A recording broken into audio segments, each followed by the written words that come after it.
J'espère que vous, si vous êtes là, je ne sais pas si vous êtes venu hier, si vous passez la journée ici aujourd'hui. En tout cas, je vous souhaite de trouver toutes les informations utiles pour votre avenir. Et donc, là, avant d'entrer dans le vif du sujet, à la demande des plus hautes autorités du salon SME, je dois vous faire part de deux annonces légales. La première, c'est que les conférences sont enregistrées en audio, donc vous pourrez les réécouter sur le site du salon dans les prochaines semaines. Et si vous avez aimé cette conférence, à la fin, n'hésitez pas à le clamer avec le hashtag Salon SME, et également sur la page Facebook du Salon. Donc la question qui va nous occuper pour cette conférence, c'est: une entreprise peut-elle être à la fois rentable et altruiste? Donc une question qui peut paraître un peu compliquée. C'est-à-dire, qu'est-ce qu'il est possible de concilier deux visions en tant qu'entrepreneur? Est-ce qu'on peut à la fois, c'est une question paradoxale, est-ce qu'on peut créer une entreprise avec un objectif, créer l'entreprise rentable, c'est bien sûr un objectif pour les entrepreneurs, c'est même, je dirais, leur métier de créer une activité et que cette activité soit bénéficiaire. Et la rentabilité, d'une certaine manière, c'est assez simple, c'est le b.a.-ba donc du métier de chef d'entreprise, de vendre un produit ou un service, de dégager un bénéfice. Et à la fin, il y a un expert comptable qui est là pour faire les comptes et qui vous dit, bon, si votre boîte gagne de l'argent ou pas. L'altruisme, par contre, c'est effectivement plus complexe. Pour faire simple, on peut dire que c'est contribuer positivement à la société. Alors les raisons de vouloir y contribuer sont nombreuses. On est plutôt... Oui, venez devant, ne laissez pas des... devant, hein. Voilà, il y a des tas de places devant. Resserrez-vous pour tenir chaud.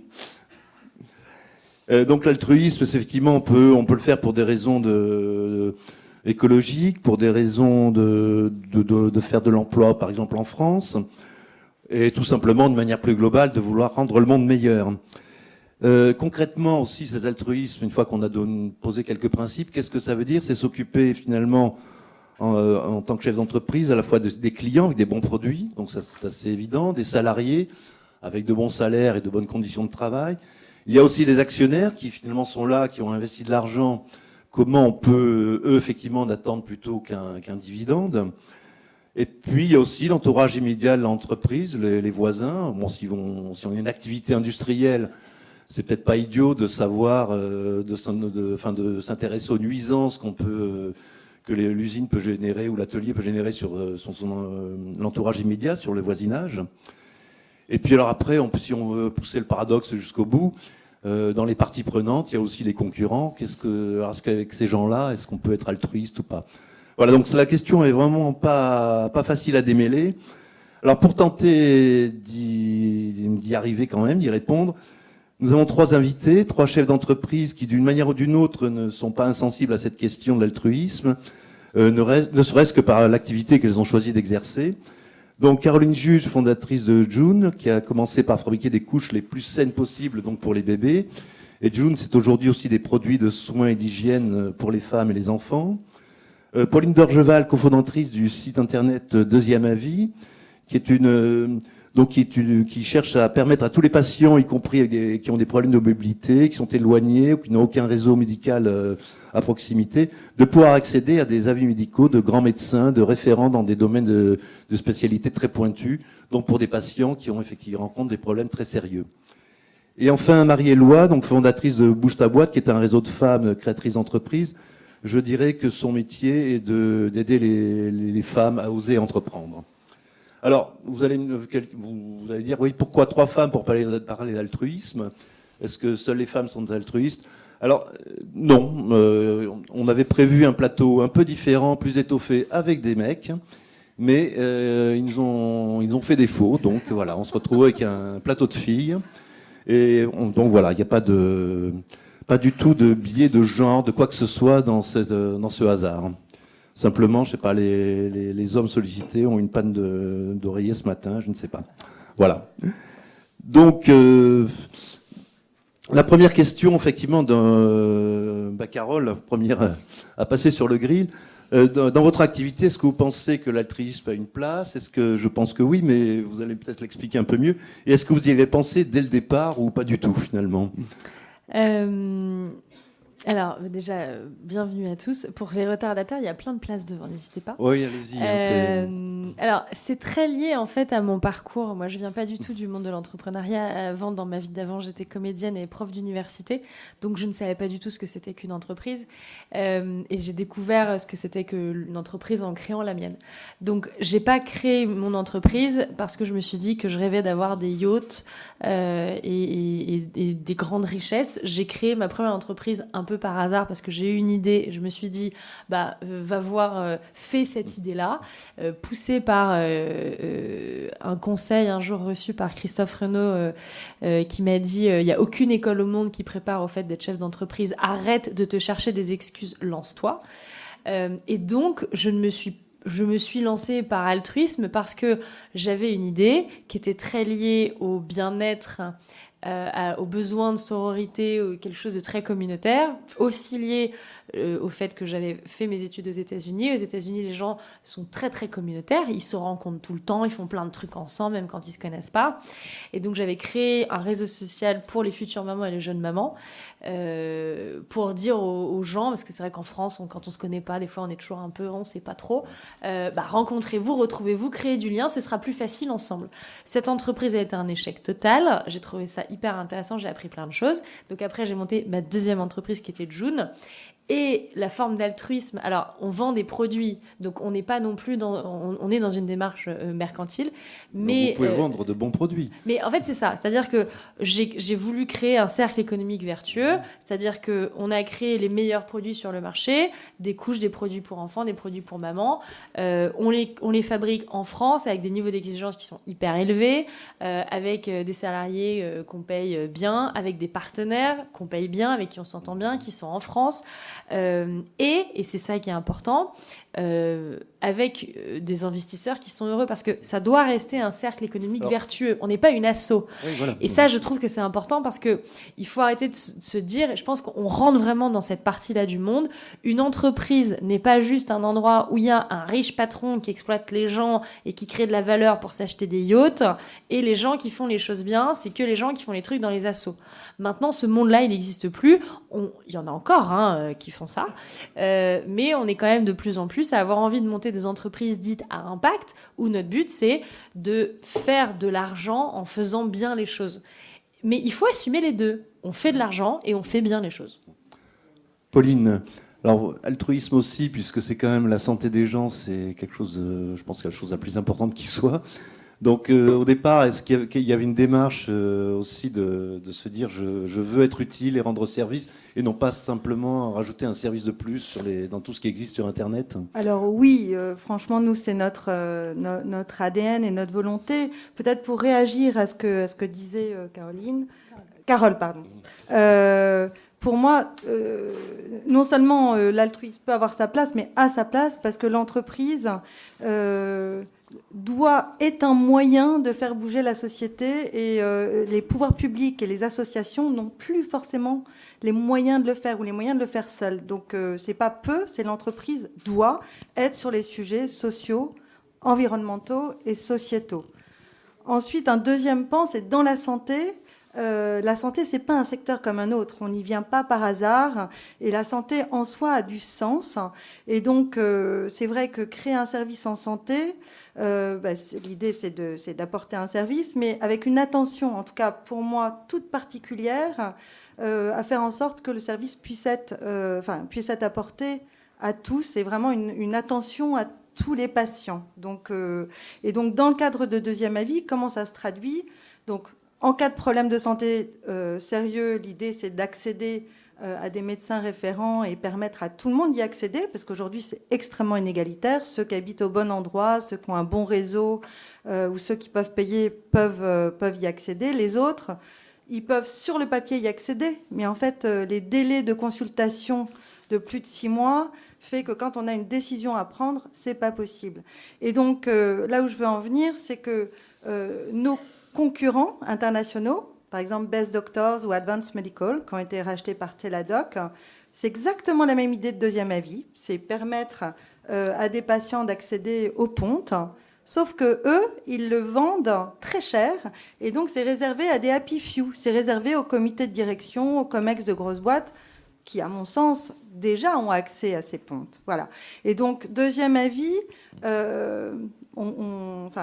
notre ADN social et nous, ce qui nous motive, on est trois associés, c'est vraiment de permettre aux patients qui n'y avaient pas accès d'accéder à cette expertise et donc de réduire les inégalités d'accès à l'expertise médicale. Et donc, concrètement, ça veut dire qu'on s'est battu pour que ces patients y aient accès dans le cadre de contrats santé ou contrats prévoyance de leur mutuelle.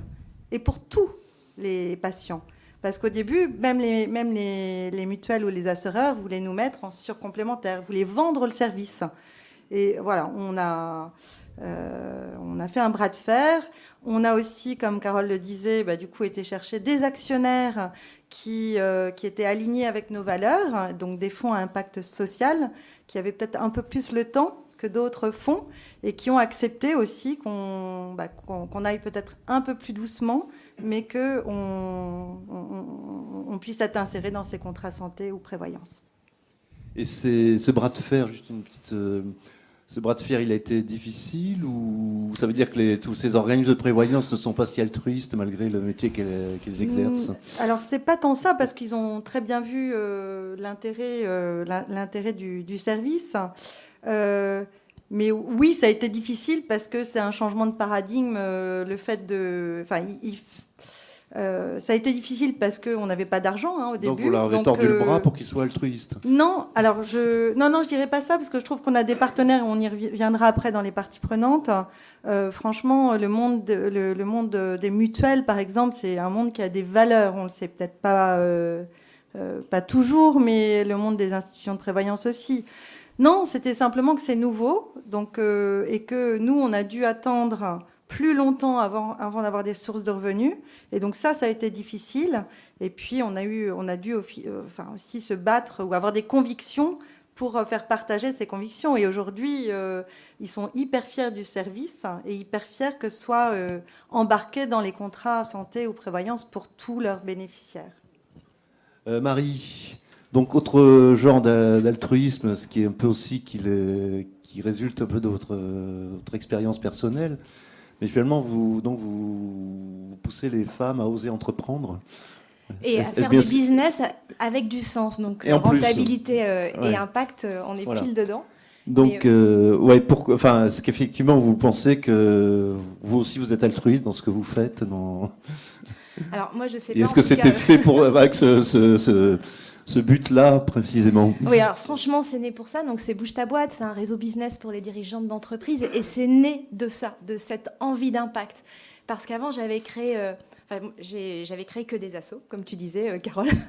Je n'avais créé que ça. Je venais pas du tout d'école de commerce ou quoi. Donc, j'ai créé une école Montessori en asso. J'ai créé un premier réseau Femmes de Bretagne pour créer son entreprise en asso, qui est devenu national Femmes des Territoires. Donc, ça, c'est toujours en asso.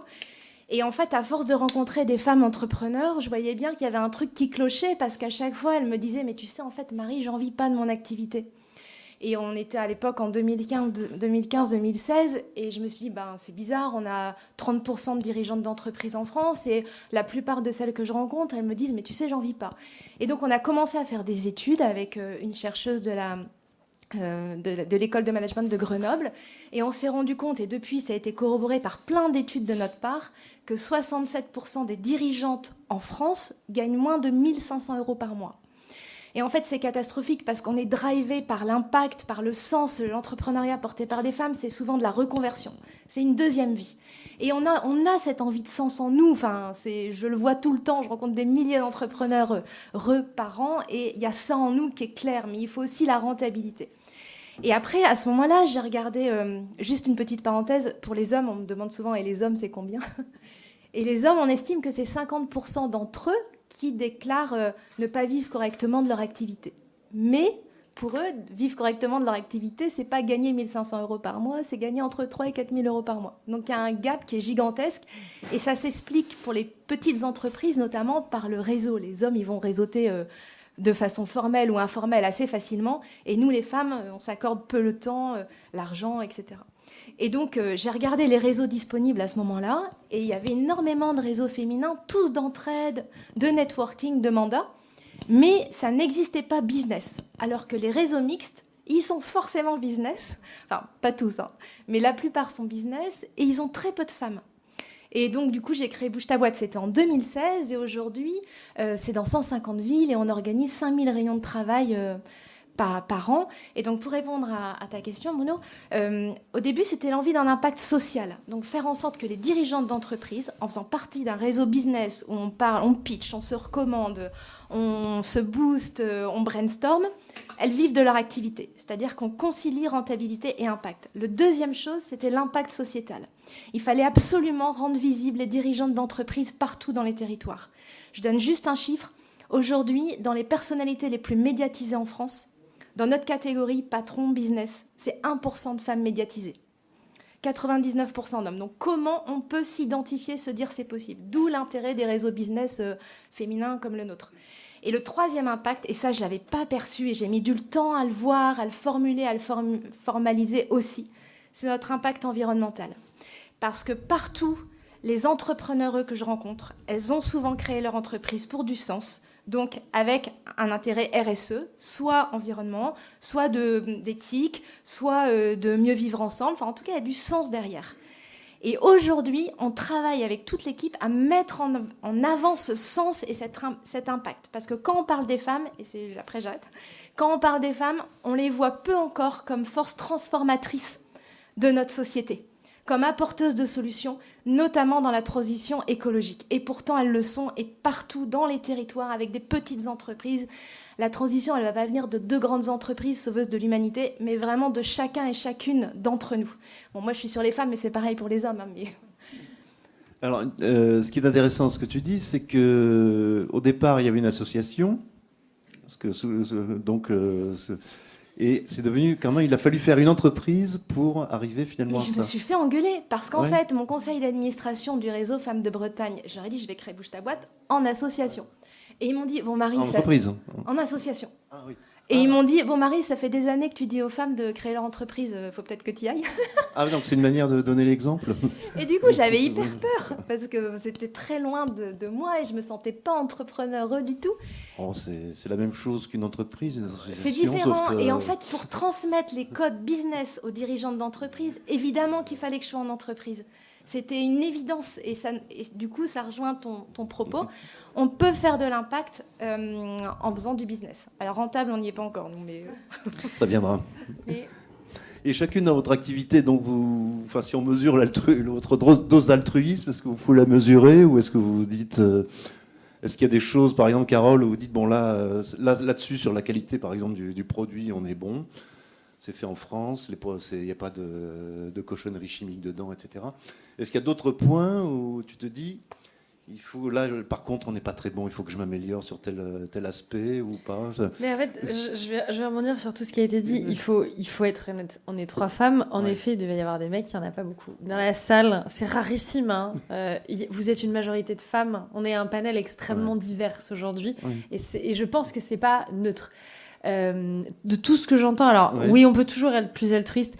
Il y a une chose qui fait peur, et ça je le vois au quotidien parce que ça fait 6 ans maintenant que j'ai monté ma boîte. J'investis pas beaucoup parce que j'ai pas beaucoup le temps de m'en occuper, mais il y a plein de gens qui m'envoient leur business plan, etc. pour soit que je leur donne un avis, soit pour que j'investisse. Mais malheureusement, je n'investis pas beaucoup.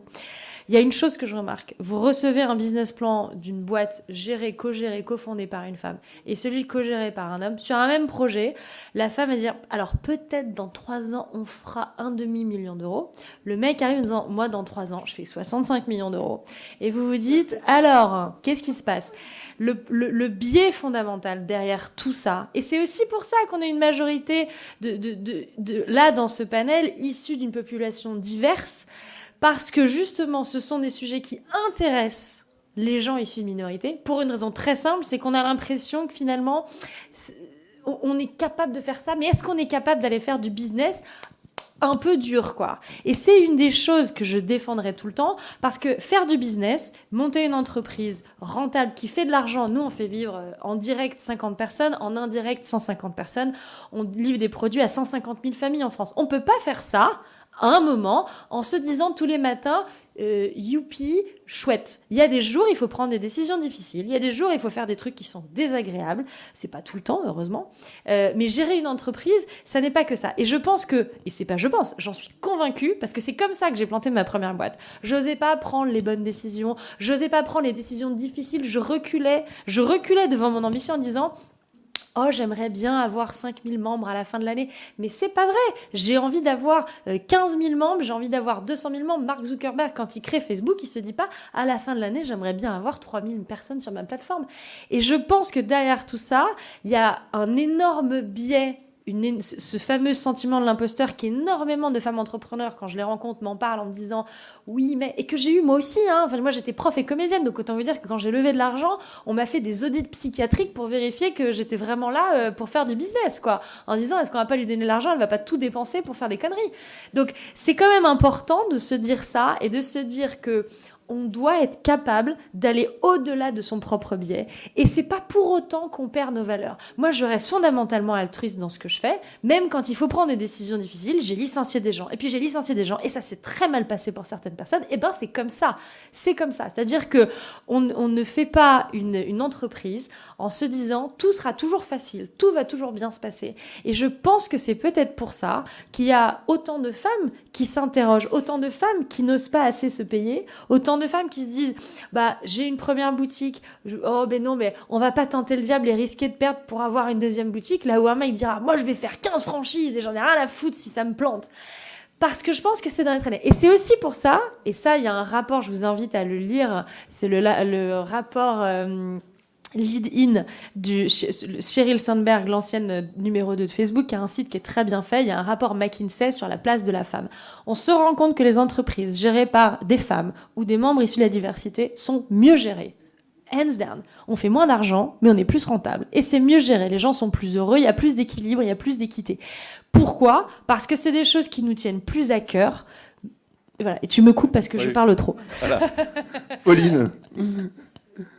Du coup, je suis un petit peu perdue sur la question. La question, c'était de se dire, voilà, vous avez fait deuxième avis, avec toute votre conviction et celle de vos associés. Est-ce que vous dites qu'il y a des choses qu'on pourrait faire mieux ou aller plus loin, ou cet altruisme que vous avez atteint dans le fait de rendre ce service-là vous semble non, suffisant, forcément. Enfin, sinon, je serais très suffisante de se dire que. On peut se dire.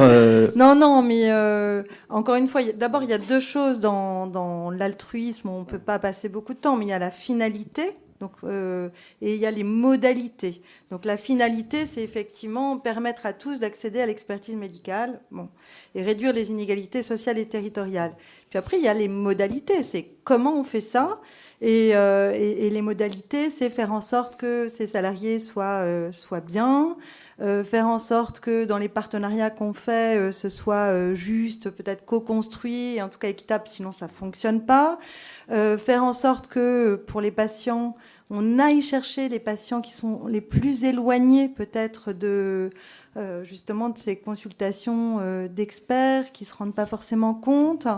Et les modalités sont aussi importantes que la finalité.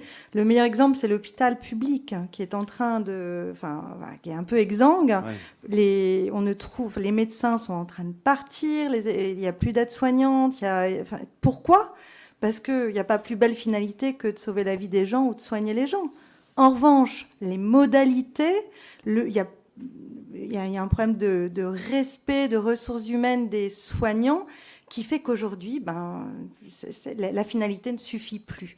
Donc, je ne sais pas si je réponds, mais dans les modalités, c'est infini en fait. On fait jamais s'occuper de ses salariés, aller chercher justement des patients qui sont éloignés, même se faire connaître. Ça fait partie de l'impact et ça fait partie de l'altruisme. Donc, on est en chemin, on essaye de faire au mieux. Ce qui est sûr, c'est que on est jamais seul. C'est-à-dire qu'on montre, on distille une forme d'état d'esprit en tant que chef d'entreprise, en tant qu'entrepreneur, ce qui fait qu'on a une équipe, en tout cas qui a cette même conviction et ce même engagement. On a des actionnaires aussi qui sont alignés avec nos valeurs. Et on a un effet d'entraînement, je trouve, sur les parties prenantes et notamment sur les partenaires aussi, qui trouvent que la mission est belle et qui ont envie aussi de co-construire avec nous. Marie, effectivement, dans ce que vous... Si ce qu'on peut faire de mieux. De mieux ou pas. Déjà, j'ai beaucoup d'admiration pour Carole et Pauline. Ouais. Vraiment, si vous ne connaissez pas leurs entreprises, je vous invite vraiment à regarder ce qu'elles font toutes les deux parce que c'est hyper inspirant. Oui, alors moi, en fait, je me suis dit, avec tout ce qu'on a comme enjeu écologique, mais sociétaux aussi d'ailleurs, je ne peux pas me regarder dans la glace si à la tête d'une communauté d'entrepreneurs, on n'agit pas partout pour que la transition passe par chacune des entrepreneurs aussi. Et du coup, on a commencé à lancer partout en France, dans toutes les villes, des ateliers RSE à destination de nos entrepreneurs, en plus du quotidien, en plus du business, etc. De toute façon, ça va ensemble. Et c'est de manière transversale, on fait des formations éco-entrepreneurs aussi, tout ça. Et donc, par exemple, la semaine dernière, on est une équipe de 30 personnes, mais moi, j'adore rencontrer les entrepreneurs. Et la semaine dernière, j'étais à Fontainebleau et au Mans. Et donc, je leur dis, devant une vingtaine d'entrepreneurs à chaque fois, je leur dis, aujourd'hui, on va faire un atelier RSE. Et donc, elles me regardent toutes, mais un RSE, en quoi ça me concerne, quoi. Et parce que c'est des toutes petites entreprises, donc des commerçants, artisans, professions libérales. Et donc, je les fais travailler sur ça veut dire quoi RSE. Ensuite sur leur impact, et ensuite comment mettre en avant leur impact. Et je me suis rendu compte qu'en fait, elles avaient tout un impact, que les autres, avec qui elles font des réunions tous les 15 jours, ne le savaient pas forcément. Parce que si c'est profondément ancré en elles, ce n'est pas formalisé et ce n'est pas formulé. Je vais donner un exemple. Par exemple, il y avait une fleuriste. Elle me dit « Non, mais moi, la RSE, c'est très éloigné de moi. » Et en fait, elle avait quitté le groupe, la chaîne de fleuristes, parce qu'elle n'était pas en accord avec les valeurs, c'est des fleurs qui venaient de loin, etc. Elle a créé son propre magasin de fleuristes, de fleurs locales et de saison. Pareil, sur l'éthique, la transparence, tout ça. Il y avait une avocate qui me dit « Mais moi, évidemment, la RSE, c'est très éloigné de moi. » Eh bien, c'est une avocate droit de la famille, divorce, et elle s'était formée à la communication non violente. Il y avait une graphiste qui travaillait pour que les déficients visuels puissent mieux voir les couleurs. Et en fait, on se rend compte qu'on peut toutes et tous avoir un impact et du coup aller dans cette direction. Évidemment qu'on a des entreprises qui sont établies comme telles depuis parfois très longtemps, mais parfois on peut prendre des virages qui font qu'on participe aussi à la transition écologique. Et c'est pour ça que je suis convaincue qu'on est toutes et tous acteurs et actrices de cette transition. Donc tu disais ce qu'on peut faire de plus, c'est ça. Et du coup, je donne un dernier truc, c'est qu'on fait un grand événement les 12 et 13 octobre à Paris, à la Station F, ça s'appelle Think Bigger. Ensemble, on bouge le monde. Vous êtes les bienvenus parce que ça va bouger pendant une journée et demie sur ce thème-là et on va inspirer, faire travailler tout ça.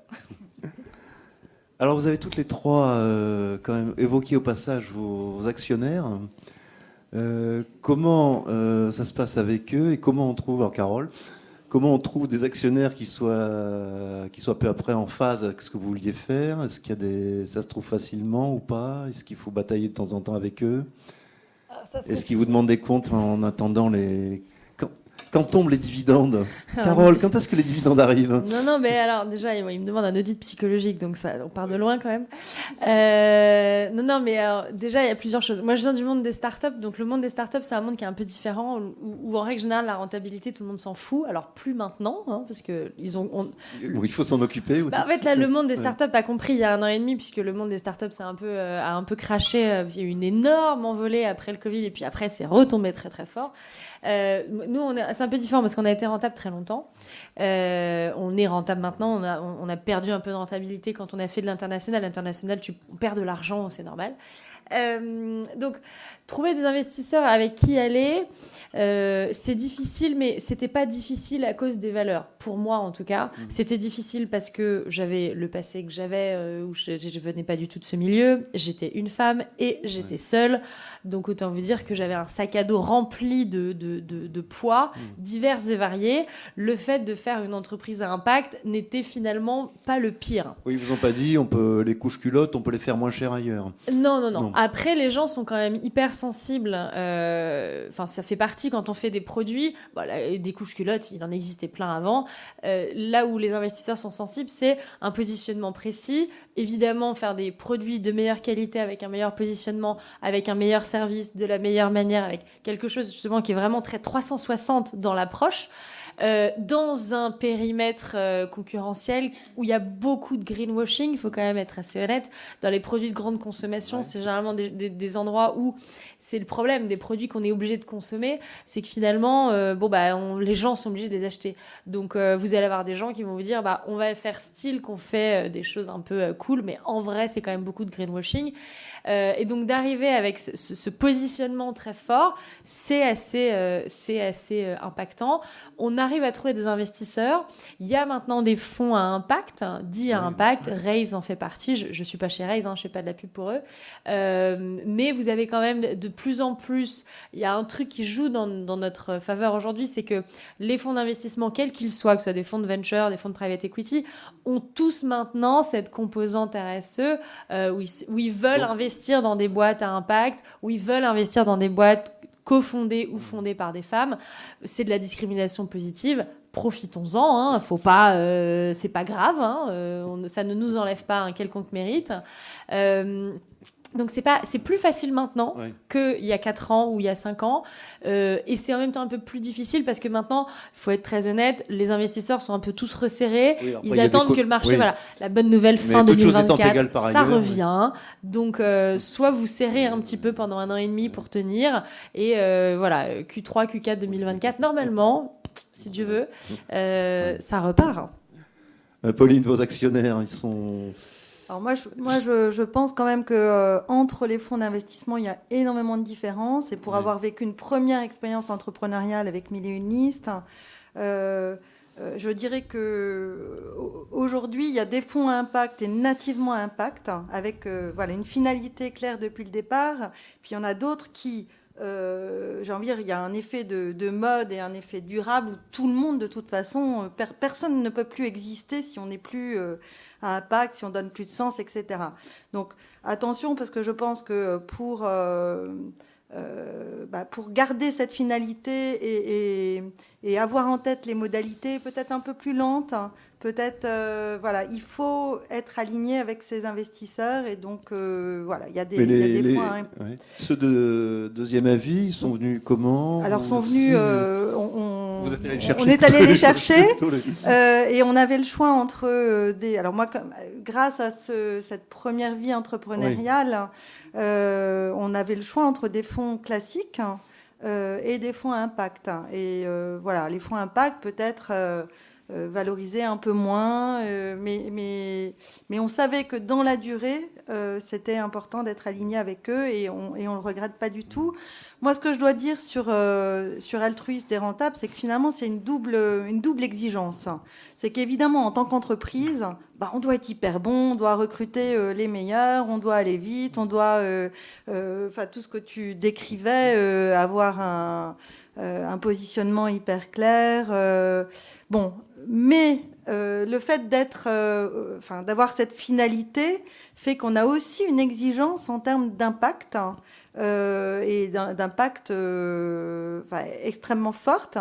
Et donc c'est une double exigence et c'est encore plus difficile que de gagner de l'argent et d'avoir une entreprise lambda. Et peut-être juste là-dessus, nous, on a décidé de d'avoir le statut de société à mission. Je ne sais pas si ça vous dit quelque chose, mais c'est une façon pour nous, alors que notre ADN on était déjà une société à impact, on se disait qu'on était une société à impact, c'était notre motivation, on avait des actionnaires à impact. N'empêche que dans la durée, se fixer des objectifs, inscrire sa mission dans ses statuts et se fixer des objectifs en ayant un comité de mission avec ses parties prenantes, en étant audité tous les 2 ans. Ça veut dire que peut-être après moi, peut-être dans la durée, si j'ai des choix à faire, ça me permettra de faire des choix peut-être plus éclairés et en conservant ou en mettant cette mission au-dessus du reste, parce que finalement, être rentable, c'est quoi ? C'est avoir l'ambition de sa mission. C'est avoir l'ambition de sa mission qui vous dépasse. Est-ce que c'est aussi se donner, peut-être pas un carcan, mais un garde-fou, justement Alors, garde-fou, j'aime bien, carcan, j'aime pas. Non, carcan, bien sûr que non. Mais oui, c'est un garde-fou. Oui, c'est un garde-fou, parce que parfois, on peut, encore une fois, je reprends deuxième avis, si on avait dit oui dès le départ pour être en surcomplémentaire, peut-être qu'on aurait gagné plus d'argent aujourd'hui. Mais en revanche, en termes de mission, on aurait perdu notre mission. Donc, et justement, ce choix, vous l'avez fait parce que c'était en vous alignant sur votre mission ou... Parce que nous, ce qui nous motivait, c'était d'apporter une solution à ceux qui n'en avaient pas. C'était pas permettre à ceux qui avaient déjà accès d'y accéder encore plus vite. Voilà. Marie, vos actionnaires. Moi, je suis extrêmement reconnaissante envers mes actionnaires. On est entreprise à mission aussi, c'est accélérer l'égalité ensemble et avec audace en développant la place et l'impact des femmes dans l'économie, avec plein d'objectifs, plein de KPIs. Donc oui, c'est bien balisé parce que c'est extrêmement structuré et c'est ce qui, comme toi, c'est vraiment ce qui nous guide. C'est rentre pas dedans, juste on regarde pas. Et par contre, le meilleur conseil qu'on m'ait donné au tout démarrage, et c'est là où j'ai trouvé mes actionnaires au début, parce que franchement, trouver des actionnaires pour financer une entreprise qui aide les TPE dans les territoires femmes, et en étant femme en plus, c'était compliqué. Donc j'ai fait 4 levées de fonds, on a levé plus de 4 millions d'euros pour Bouge ta boîte, parce qu'on n'est pas rentable. Pourquoi on n'est pas rentable? Parce qu'on est 2 fois moins cher qu'un réseau mixte. Pourquoi? Pour que les femmes aillent dans les réseaux. Donc on sera rentable, plus il y aura d'entrepreneurs dans le réseau.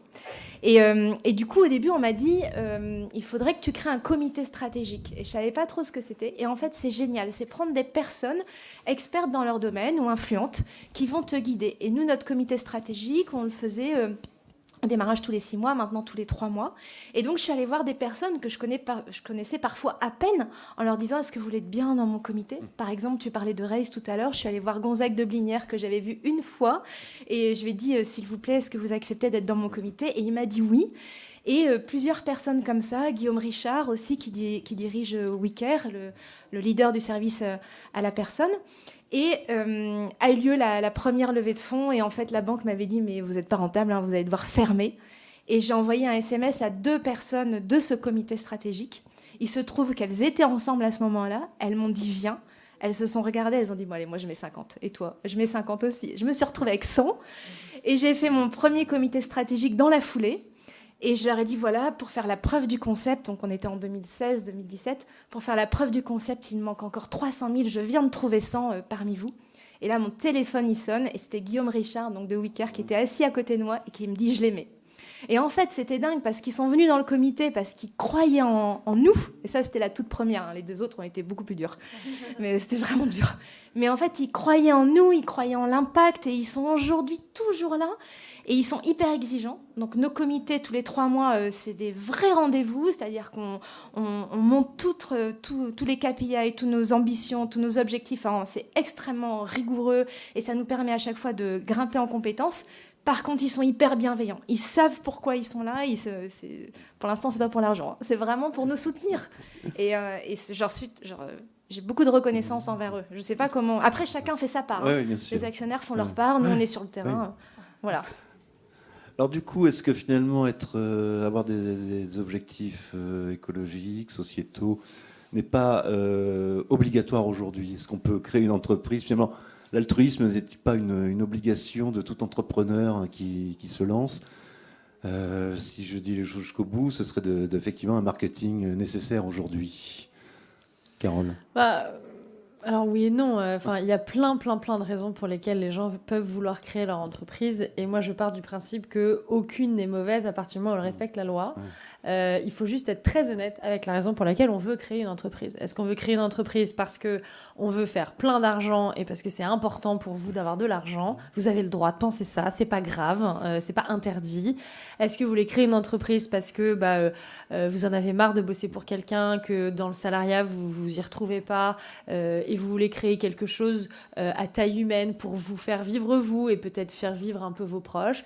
Est-ce que vous voulez créer quelque chose d'associatif parce que vous êtes allumé par une mission profonde? Toutes les raisons sont bonnes. La chose qui est importante...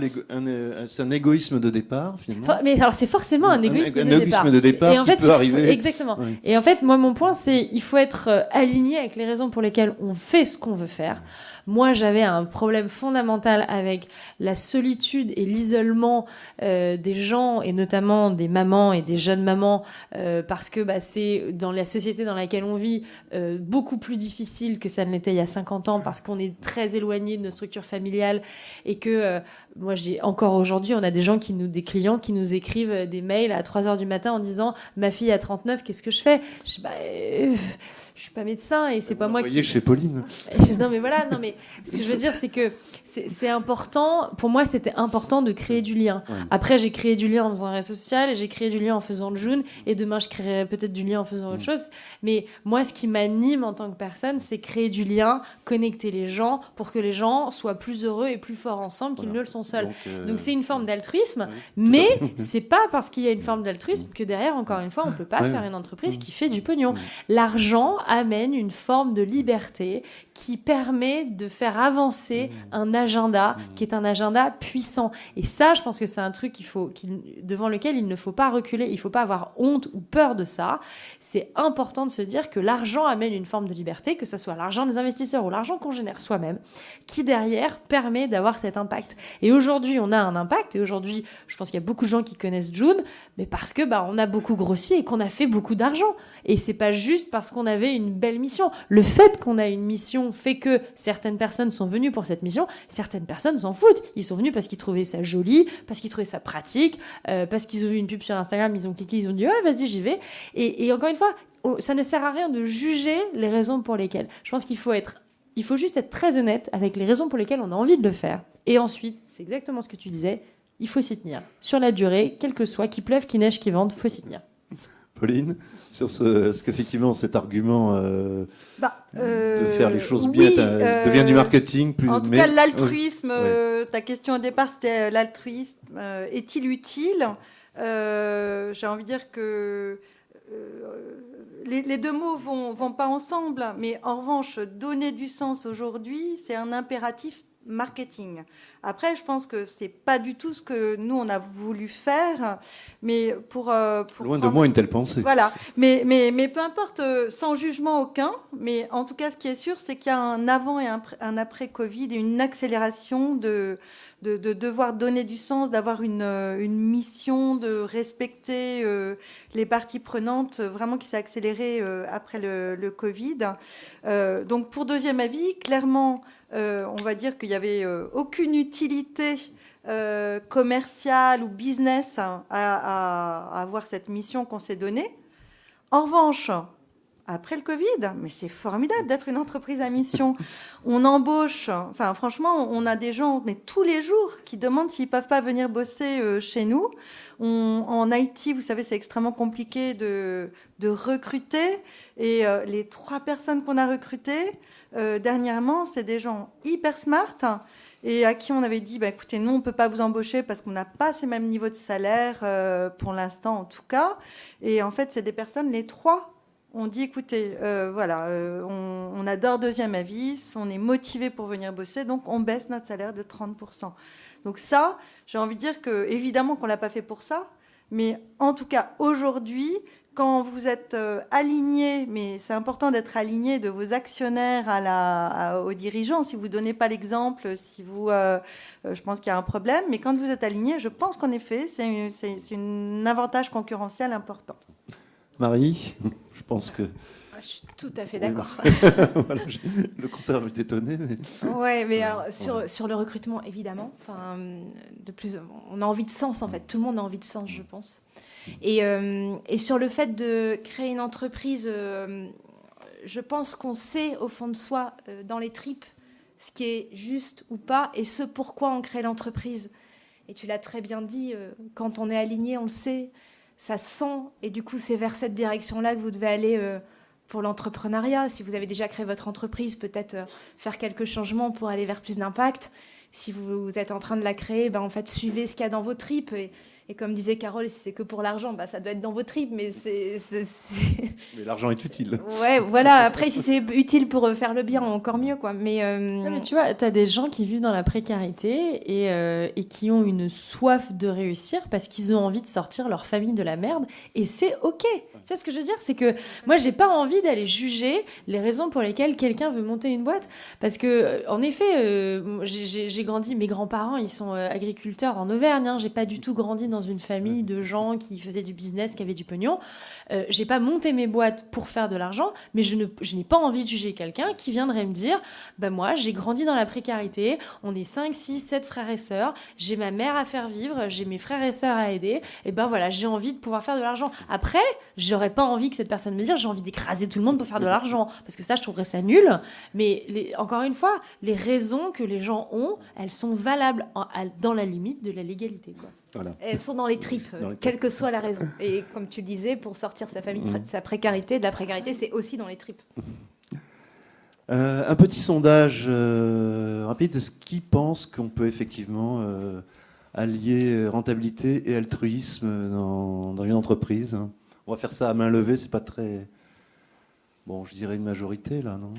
Et qui pense que vraiment non, c'est pas possible? Non, mais sinon, il serait pas là. Non, il n'y a que des sans-opinion. C'est quand même... Ah. Et pour quelle raison? Partager. Voilà, nous arrivons au terme de cette conférence, mais... On ne saura pas pourquoi. Pardon. Mais j'aimerais bien savoir pourquoi. Mais il y a un micro juste à côté. Pardon, excusez-moi. Allez-y. Simplement... Non, je vous remercie vraiment parce que là, vous m'avez donné un coup de boost. Mais je me pose la question parce que moi, il y a effectivement 15 ans à peu près, j'ai créé une SCOP. On n'en a pas parlé, on n'a pas parlé de l'ESS, de l'économie sociale et solidaire et des SCOP, des sociétés coopératives. Donc j'étais complètement là-dedans. Maintenant, je vous rejoins complètement, notamment Marie, sur la question du blocage, de voir grand. Enfin, vous l'avez évoqué aussi, Carole. C'est vrai qu'en tant que femme, je pense qu'effectivement, on a du mal à s'autoriser à voir plus grand, plus haut. Mais là, vous voyez, je suis encore très partagée, je vous écoute. Bon, ce que je retiens de ce que vous dites, c'est qu'effectivement, le sens, ça fait vibrer. Bon, en plus, je suis coach, donc je ne vais pas vous dire le contraire. Mais le sens, ça fait vibrer, c'est ça qui nous fait nous lever le matin et tout. Ce que je retiens surtout, c'est effectivement d'oser voir plus haut, de se structurer. J'ai beaucoup aimé votre idée de comité stratégique. Alors moi, à l'époque, je l'avais fait parce que j'avais ouvert une boutique qui était sur du lien social en milieu semi-rural. Et on avait créé, ça s'appelait Petite Planète. Et donc, des clients s'étaient rejoints pour faire la constellation autour de nous, pour nous aider, justement. Parce qu'on avait eu des problèmes avec les associés. Et donc, ce que je retiens, c'est qu'effectivement, c'est bien s'entourer. Et puis, avoir beaucoup de structure et puis de la rigidité. Mais je sais pas. Je trouve que vous avez de superbes expériences. C'est très beau. Je pense que c'est un équilibre. En fait, tu vas avoir des jours... Enfin, moi, en 6 ans et demi de June, tous les matins, je me suis levée en me disant, c'est trop cool. Il y a un jour, une fois dans ma vie, où je me suis dit, oh putain, non, là, franchement, je peux pas. Parce que tous les matins, tu te lèves en mode, les valeurs sont importantes, c'est puissant, c'est ce qui te drive au quotidien. Et puis, il y a une fois, et c'est arrivé une fois, où tu te dis, là, c'est trop, franchement, ça me fait chier, j'ai pas envie. Mais...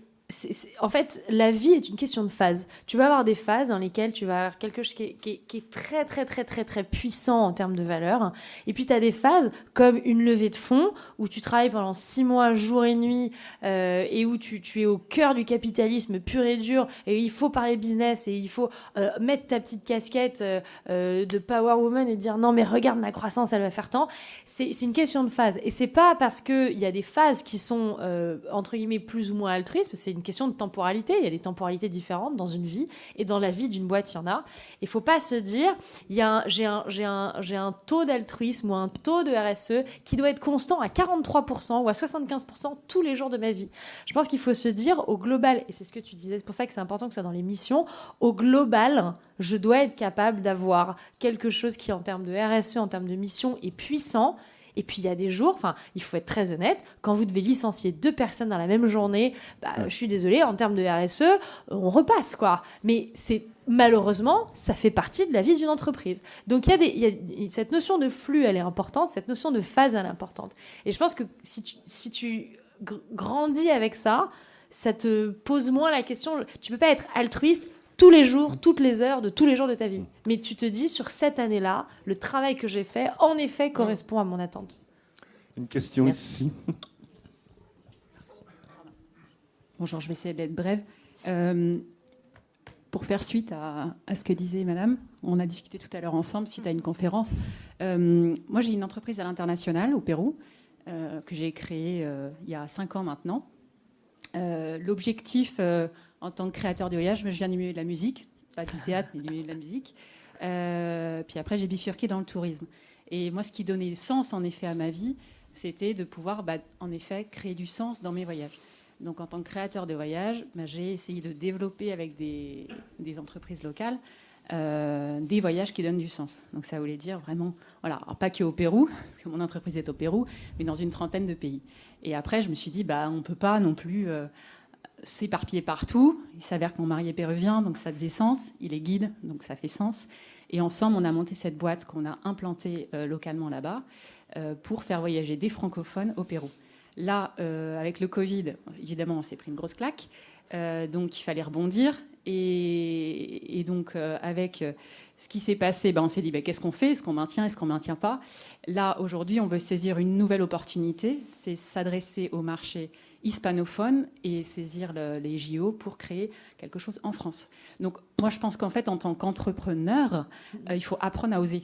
C'est ça le vrai sujet. Et avoir de l'ambition, c'est bien. Le réaliser, c'est mieux. Mais c'est vrai qu'en tant que femme, on peut être jugée. Jugée en plus quand on vient d'un milieu artistique, n'en parlons même pas. Mais apprendre à oser, je ne peux pas dire ça s'apprend, mais il faut savoir dépasser ses limites et pas avoir peur du regard des autres. Je suis 100% alignée avec ce que tu viens de dire. Et bravo. Merci. Une question, Non. Bon, tout le monde a faim, j'imagine, donc c'est l'heure de déjeuner. Merci encore beaucoup d'avoir assisté à cette conférence.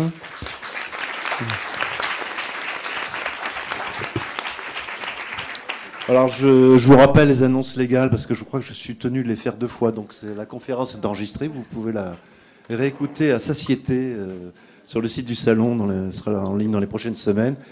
Et puis, n'oubliez pas des hashtags. Allez-y sur la page Facebook du Salon SME. Donc, l'hashtag Salon SME. Merci encore et bonne visite, bonne journée au Salon. Merci Bruno.